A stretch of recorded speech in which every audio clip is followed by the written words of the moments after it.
Good নুন everyone, কেমন আছো সবাই? অক্ষয় তৃতীয়া দিন আমাদের বাড়িতে একটা পুচকুর অন্নপ্রাশন ছিল। অন্নপ্রাশনের সমস্ত সরঞ্জাম এখানে গুছিয়ে নেওয়া হয়েছে। ওর পিসি বা মামার বাড়ি থেকে সমস্তটা আয়োজন করে দিয়ে গেছে, মানে আমি ঠিক বলতে পারবো না।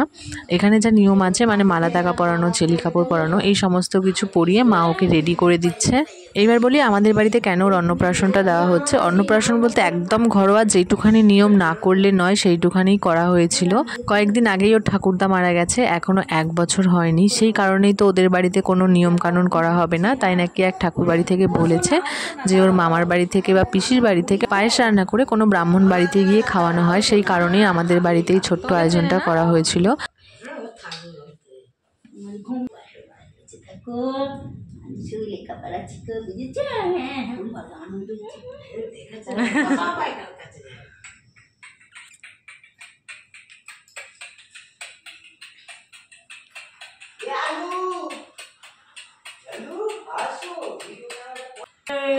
এসে তোমার সঙ্গে মারাবাদল হয়ে গেল, বুঝেছি তো?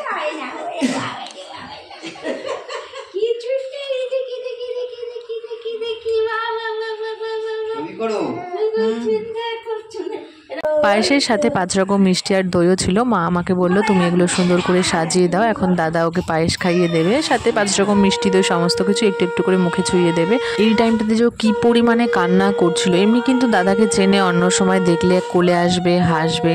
আজকে হয়তো ওকে টোপর মালা এই সমস্ত পরানো হয়েছে, একটু গরমও পড়েছিল, বিরক্ত হচ্ছে সেই কারণে। তাছাড়া শঙ্খ বাজছে, সবাই মিলে উলু দিচ্ছে, তো সেই কারণেই হয়তো কান্নাটা করছিল। যাই হোক, তোমরা সবাই মিলে ওকে অনেক অনেক অনেক আশীর্বাদ করো।